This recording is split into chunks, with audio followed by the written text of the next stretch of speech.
its mechanisms, its functions, its uses, it is important to understand the world in which we live. Violence sheds light on the individual or groups who use it, but more broadly on the societies in which those individuals live, including the state and its institutions. Violence is nevertheless an ambiguous concept. Its definitional boundaries shift and change over time, depending on the cultural and political conventions of any given society. This is an important point. Violence is often what a society perceives to be a violent act. Moreover, each subcategory of violence, rape, homicide, infanticide, massacre, genocide, and so on, has its own questions of definition and debates around what constitutes that particular kind of violence. It is not unusual to find discussions on violence opening with the question, what actually is violence? The answer is, it depends. That response might seem glib, so let me explain what I mean by looking at two definitions of violence, one quite narrow, the other broader in scope. The first is by the Dutch criminologist Peter Sperenberg, taking his cue from the anthropologist David Riches, who defined violence as an intentional encroachment upon the physical integrity of the body. This idea of violence is limited to the physical infliction of harm on others and precludes things like the perpetration of psychological violence or the psychological trauma experienced in the aftermath of violence.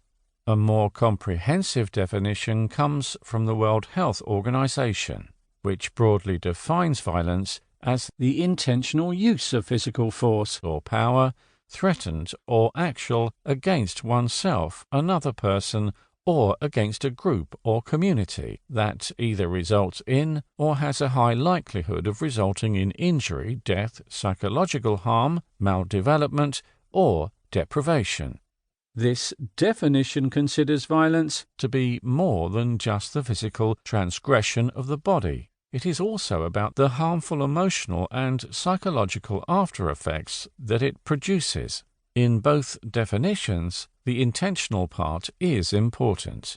It precludes accidents, such as car accidents or accidental shootings, but includes most acts of violence encompassed by war, murder, rape, torture, corporal punishment, brawls, suicide, as well as state-sponsored violence.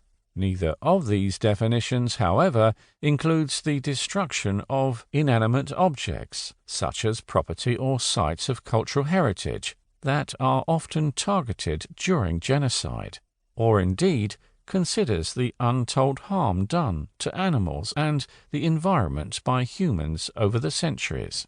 Other scholars have been at pains to expand the definition of violence to include actions that were once never considered violence, but now are, including systems that maintain people in coercive, exploitative relationships, such as slavery and forced labor, human trafficking in people and body parts, the slow and utterly unspectacular grind of poverty that can lead to disease and premature death, and the over-exploitation and degradation of the environment. The broader categories such as racism, incarceration, along with physical and mental violence that can entail death from preventable accidents or disease, abuse and cruelty towards animals, the industrialized killing of animals for consumption, as well as bullying, humiliation and verbal abuse, especially if it results in self-harm or suicide, are also now regarded as forms of violence by some scholars. These broader categories of violence question the notion of intent. That is, scholars who adopt a broad definition of violence often argue that it cannot be reduced to a corporal experience and that the outcomes produced by violent action are often unintentional. A violent action is generally calculated, but its consequences are often unforeseen. We can see just how difficult it can be to try and precisely define what is violence. Some of the broader categories of violence that have been mentioned will not be taken into consideration in this short introduction. As a